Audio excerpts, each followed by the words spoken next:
Mount Sinai Cemetery here in Frankfurt. Could be Wissenoming, either or. Today, I, Professor Dummy, will show you around some of the more interesting buildings in the city of Philadelphia. Hidden gems, architecture finds that not many people know about. Well, actually, I think this might be the one that's a hidden gem. I think all the other ones are pretty well known.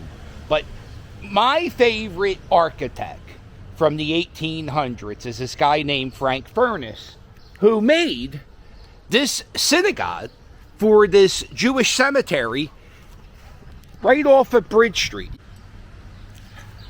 So this building, the synagogue, was built by Frank Furness.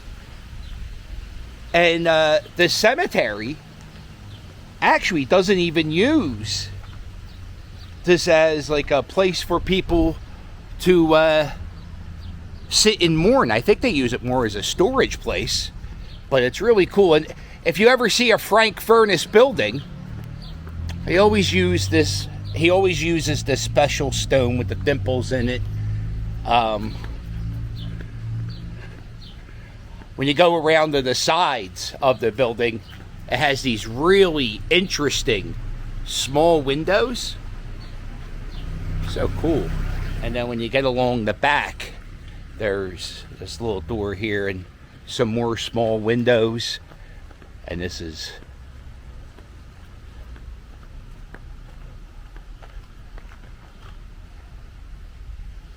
There's a great article on a website called Hidden Philadelphia that talks about this synagogue. There used to be a terracotta roof. It was vandalized, so they had to put up a regular shingled roof. And the windows and all, they've been vandalized a lot over the years. Some of the smaller details.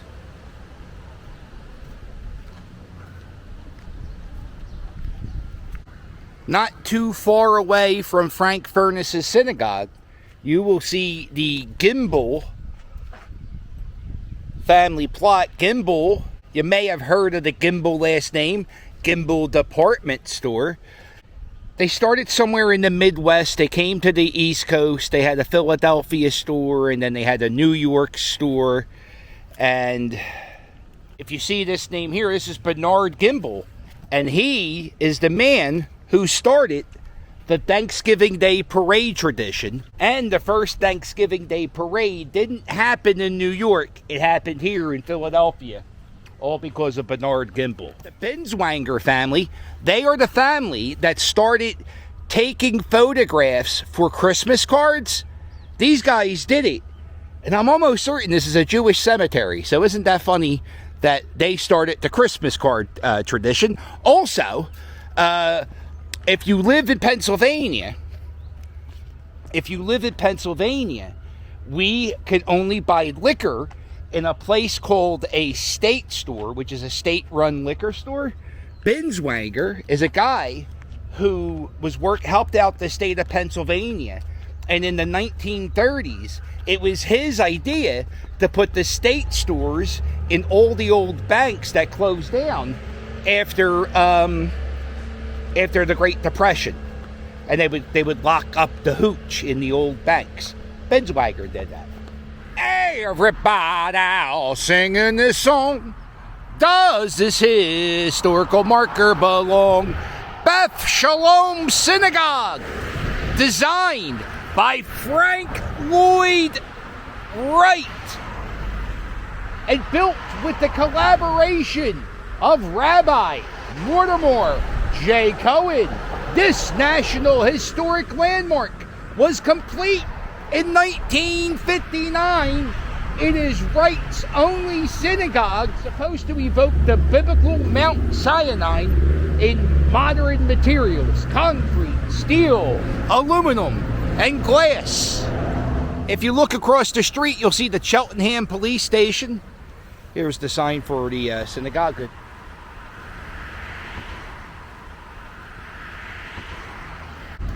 Yeah, so it became a historical landmark in 2007. The people say this is one of Frank Lloyd Wright's greatest achievement. Check out the handles and the molding at the door. Even the lights are tiny. I guess they look like pyramids.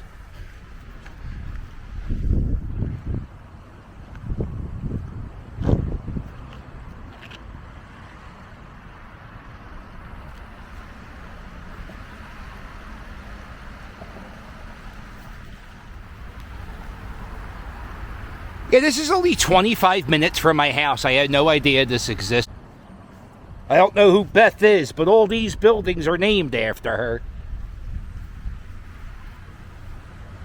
That was a joke. I'm not Jewish. I don't know why. Why are all the buildings named Beth Shalom? Let me know in the comments. Look at this. This point just juts out. And then...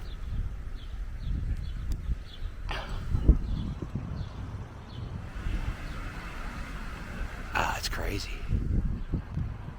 This might be the most interesting building I've ever seen in my life.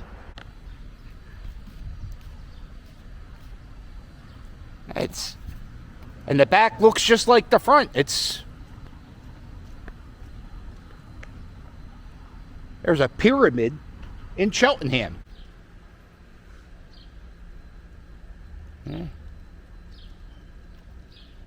Yeah, the sun is just shining right on the top of that building.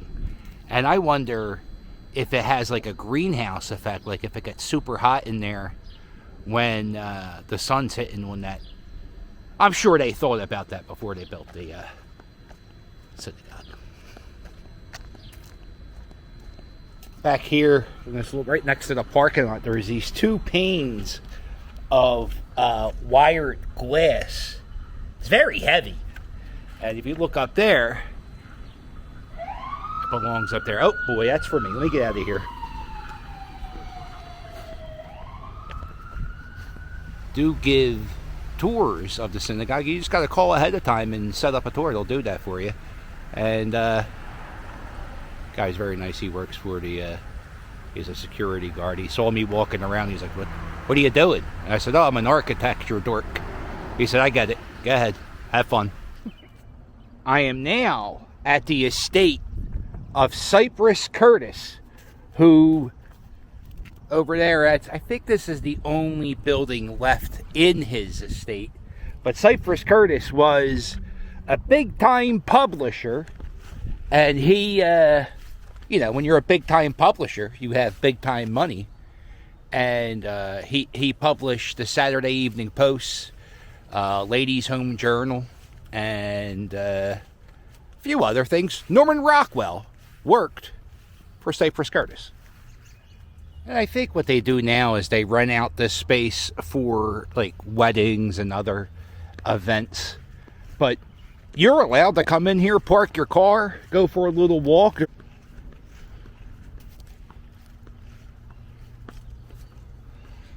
Yeah, Cypress Curtis printed a magazine called Ladies' Home Journal, and the word living room was started because of that magazine, Lady Home Journal. And this sets a mood. This is a little vibe-ish, huh? Kind of feel like, I feel like it's like a place where the Godfather would have his wedding. Not that the mafia is real, you know? Oh, I just did a douchey thing. Somebody was having a conversation and I thought they were talking to me. And I responded to them. And they looked at me like I was crazy. Look at this.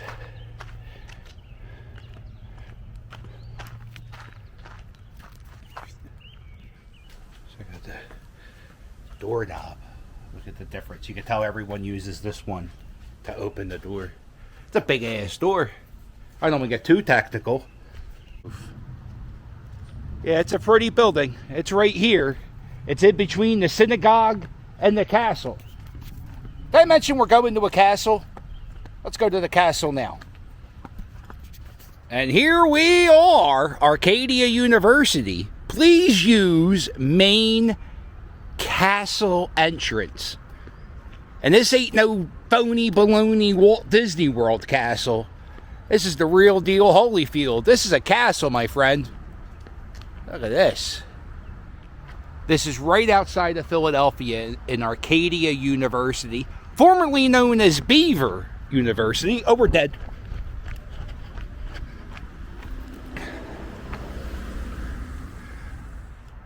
And the name of this is Gray Tower Castle.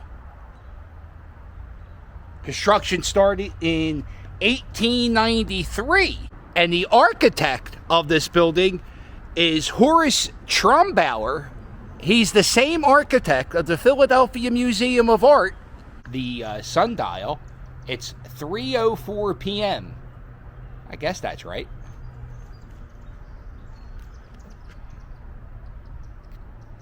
This castle was owned by a wealthy sugar baron named William Welsh Harrison. And this was his family house. They had a little bit of property here. He owned over 100 acres of land. And his original house burnt down. So he built this castle because castles don't burn down. Although, didn't Buckingham Palace just catch fire? Every one of these faces under these arches is different.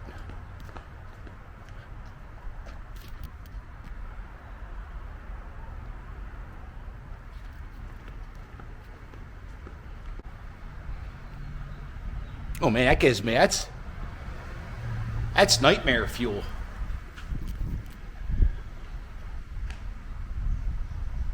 Yeah, this is one of the coolest buildings. Oh, I don't know. This might be cooler than the synagogue. Go back on the porch side of the castle. Look at the tile work.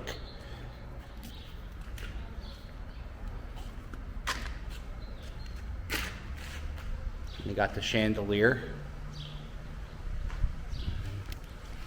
Every time I come home from making a video, Mrs. Captain's like, well, what'd you do today? And today, I'm going to tell her I saw one of the most interesting synagogues I've ever seen in my life. I did a lap around the castle. This is the grave of Cornelius McGillicuddy, a.k.a.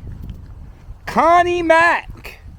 This is the grave of Connie Mack, baseball manager, Hall of Famer. This man won more baseball games than any other manager in the history of baseball. And his name wasn't Connie, and his last name wasn't Mack. It was Cornelius McGillicuddy, and he's buried here in Holy Sepulchre Cemetery. He managed more games than anybody ever did in the history of baseball. He did it while wearing a suit. This is the grave of Reverend Moncavage, who founded St. Albert's Church in Port Richmond. If you go to Port Richmond, there's a playground named Moncavage Playground. It's currently under construction. And St. Albert's Church is the Polish parish in Port Richmond where Pope John Paul II said Mass. And we're going to wrap up the video here at the grave of the man who had the biggest funeral in the history of the city of Philadelphia. And that is the grave of former mayor Frank Rizzo. Rizzo was the mayor in the 70s. He was also the police commissioner of Philadelphia in the 60s. Very controversial figure in the city of Philadelphia. Some people love him. Other people not exactly fans of Mr. Rizzo. He was the mayor for 2 terms. After he was mayor of Philadelphia, he hosted a radio show on, I think it was 96.5 WWDB, where he would just bash the mayor of Philadelphia, who was Wilson Good at the time. When he passed away in 1991, he was running for mayor. He ran for mayor a lot.